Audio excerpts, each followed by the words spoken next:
बिस्मिल्लाहिर्रहमानिर्रहीम। नाज़रीन अस्सलाम वालेकुम। CNN उर्दू में खुश आमदीद।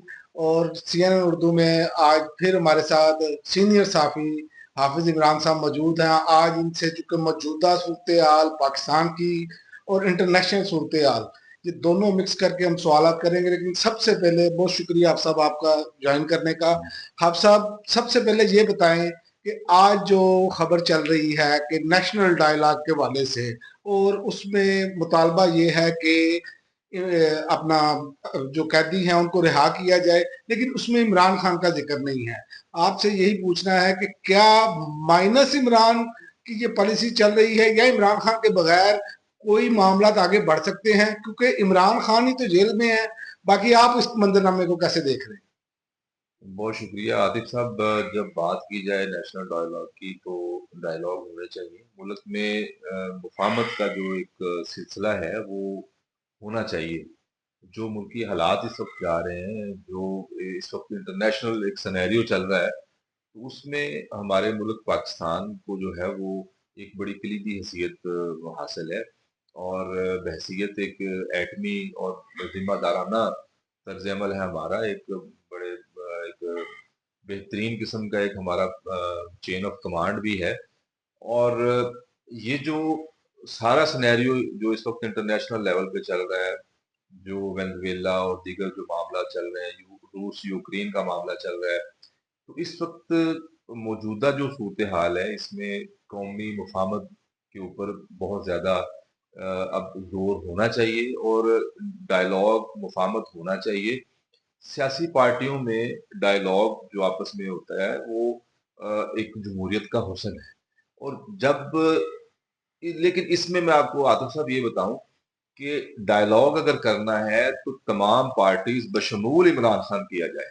अगर आप एक मकबूल लीडर को जो कि इस वक्त अपनी पॉपुलैरिटी की जो है वो कोई उसकी वुसअत नहीं रही, मतलब वो एक बियॉन्ड द इमेजिनेशन जो है वो शख्स जो है जो पूरे दिलों में बसता है, नौजवानों में बसता है। एक सूबे में हुकूमत है, पंजाब में वो बर्तरी में है, मरकजी वफाकी हुकूमत में वो अपोजिशन में है उनके।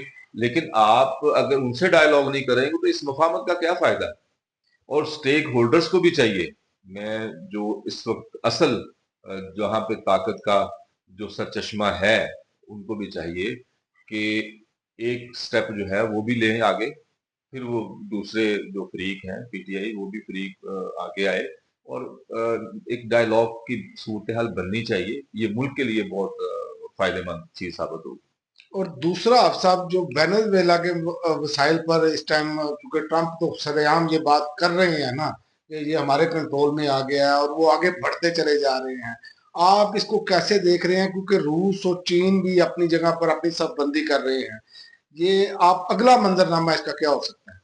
पहली बात तो ये कि मैं मजम्मत करता हूँ इस बात की कि किसी भी एक मुल्क जो है वो एक एक अपनी ममलकत रखता है, एक अपनी सॉवरेनिटी रखता है, तो उसके ऊपर आप इस तरह से करें। अगर कोई इश्यूज थे आपके तो वो आप सफारती सतह पे भी हल कर सकते हैं। अमेरिका को कभी इस तरह की जरूरत पड़ी नहीं थी। मतलब ये तो एक बड़े अचंभे की बात होगी। एक बिल्कुल एक डिफरेंट एक सेटअप खड़ा कर दिया उन्होंने। और जो है वो माइट इज राइट वाला आतिफ साहब एक सिलसिला चल निकला है, तो मेरे ख्याल से ये मुनासिब नहीं था। अगर इसकी तो जितनी मजम्मत की जाए वो कम है। कोई भी मुल्क है, चाहे वो किसी भी सतह का अगर उनके ऊपर इल्जाम है, उनके जो भी सदर वजीर आजम है, तो एक आपके पास यूएनओ का एक फोरम है, आपके पास दूसरे सफारती जराए होते हैं जिससे आप अपना मैसेज जो है वो उनको कन्वे कर दें। हमारा भी देखें अफगानिस्तान के साथ मसाइल है। एक पूरी आधी से ज्यादा सदी पूरे 75-76 साल हमें हो गए हैं इंडिया से हमारे जो इश्यूज चल रहे हैं। तो वो कभी डायलॉग होते हैं, कभी दीगर सफारती मामला होते हैं, लेकिन इस तरह नहीं होता कि आप एक मुल्क के वजीर आजम को उठा के वहां पे ले आए। और ये देखें आतिफ साहब, ये जो ट्रेंड चल निकला है, इसके बाद जो मेन जो दो ममालिक हैं जो वेटो पावर भी रखते हैं यूएनओ में, उनकी खामोशी बड़ी मानी खेज है। मैं बड़ा गैर जानबदार होके अगर मैं अपना एनालिसिस दूं, तो अगर चाइना और ताइवान का जो मामला चल रहा है, अब देखें अमेरिका जो है, अब आपने देखा होगा कि उसके ऊपर भी वो बड़ा उसका नरम लहजा रखा, और उसने, अब देखें ट्रम्प ने जो लास्ट अभी बात की ना कि चाइना को जो है वो वेनेजुएला से तेल की सप्लाई जो जारी रहेगी। अब अच्छा, वो इस सिनेरियो में है कि ये ज्यादा बोले ना और ज्यादा खामोशी इख्तियार करें ताकि इनको, लेकिन चाइना ने अच्छी खासी मजम्मत तो की है, लेकिन मैं ये देख रहा हूँ कि उस सतह की जो एक होनी चाहिए थी किसी सॉवरेन मुल्क के ऊपर इस तरह का जो इकदाम जो है, वो मेरे ख्याल से जो यूएनओ की जो रेजोल्यूशंस हैं किसी भी मुल्क की खुद मुख्तारी के हवाले से, उस पे उसके ऊपर बड़ा एक सवालिया निशान है। और इस तरह तो फिर जिस मुल्क के पास ताकत होगी वो दूसरे मुल्क को मगलूब करके उनको उनके सदर और वजीर आजम को उठा के अपने पास ले आएंगे, अच्छा जी इन पे मुकदमा चलाते हैं जी। तो ये मेरे ख्याल से बहुत ही एक अजीब सा ट्रेंड। वैसे तो ट्रम्प साहब जो भी उनके ज़हन में आता है वो वही करते हैं, तो उनसे कुछ बैद नहीं है। अब बाकी देखें, अल्लाह खैर करे, अब मामला ठीक हो। यानी फिलहाल तो ये हो गया ना कि अगला मंजरनामा तो फिर आपकी अगर बात को अगर कंपाइल किया जाए तो अगला मंजरनामा तो ये है जिसकी लाठी उसकी भैंस। मैंने पहले भी अर्ज किया था साहब, माइट इज राइट। और अब रशिया जो है वो यूक्रेन का जो है वो उनका हमेशा के लिए वो भी मेरे ख्याल से अब मामला जो है वो खत्म करेगा। खत्म करेगा। और दूसरी बात ये है कि चाइना ताइवान वाला जो मामला है, आप देखें ना कि अमेरिका इन मामला पर नहीं बोल रहा, और ये बड़ी एक अलार्मिंग सिचुएशन है। और रशिया और यूरोपियन जो ममालिक हैं उनके दरमियान भी ये मेरे ख्याल से, मेरा जो जाती नजरिया है कि अगर ये सिलसिला ना रुका, तो जिसके ऊपर अभी लास्ट सदर ट्रंप ने कोलंबिया और मेक्सिको के भी उनको भी खबरदार किया, उनको इंतबाह भी किया।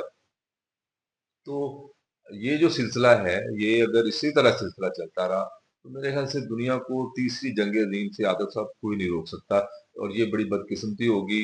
गुर्बत, बेरोजगारी, इसको अब पूरी दुनिया में, इवन अमेरिका में भी आप यकीन करें कि वहां पे बेरोजगारी की शरह बहुत बढ़ रही है। आलमी तौर पर एक माशी जो कसाद वजारी है और माशी तौर पे जो इनहतात हो रहा है मुख्तलिफ तरक्की पजीर और तरक्की याफ्ता ममालिक में, वो बड़ी अलार्मिंग सिचुएशन है। और इस सिनेरियो में इस तरह के मामला ये बढ़ावा देंगे एक जंग को, तो इससे इजतनाब करना चाहिए और यहीं पर रुक जाना चाहिए ये सिलसिला मेरे ख्याल से। बहुत शुक्रिया आप साहब आपका अपना इस पर तजिया देने का, क्योंकि ये बहुत अहम इशू था।